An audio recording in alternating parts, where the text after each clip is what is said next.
Акылбекова Алия Панфилов районунда туулган. Бүйсара Бешналиева атындагы Маданият жана искусство университетин аяктаган. Бишкек мэриясынын эл аспаптар оркестринин солисти болуп иштейт.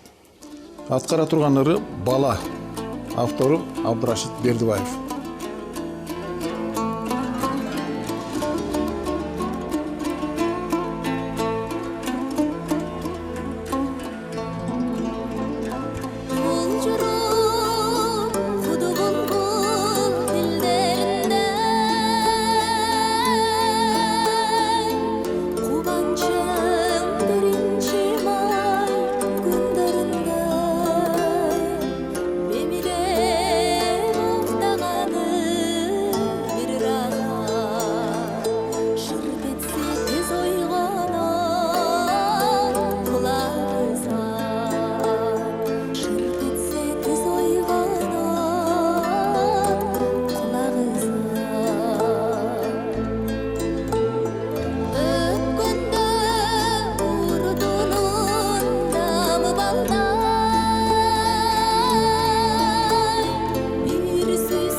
Kabarlar bu zamanda